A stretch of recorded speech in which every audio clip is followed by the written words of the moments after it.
Atiefo ni ahwefo e wo Pemampem TV so ene da dua nso ye makwaba eba Ameyawkrom a ye fe ne Diawusie krom Ameyawkrom a e Diawusie krom e wo nkwanza boaben fiema eho e na obehu Ameyawkrom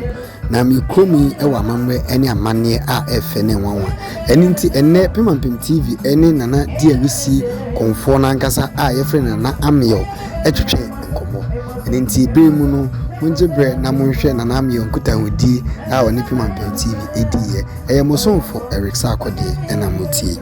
na Ameyaw a dodo no enim ne se Diawusie Komfo no na wohwe na ahofade a oye very simple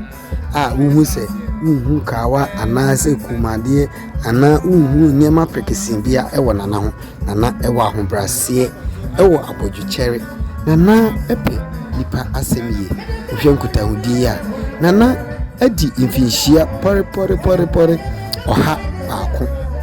adi mfinhia oha 100 years of age ena nana Ameyaw adi aka afe baako pepepe na adi mfinhia oha se hwe Diawusie krom anase dodo na efe no Ameyawkrom no abakwasema nana Ameyaw ene nana kwakudua efri boaben fiema enti nananom bra na suma no anase nananom efe no ewo abosom semmu no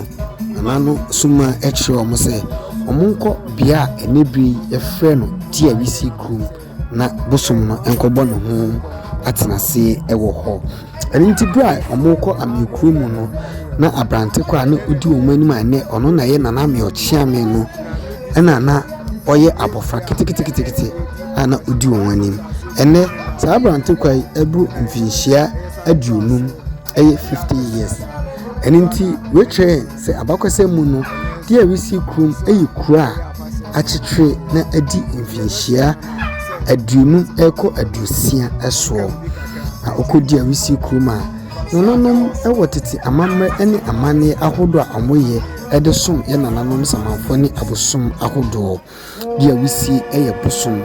a obia anim nanso nana ewo bosom a ye friend kramo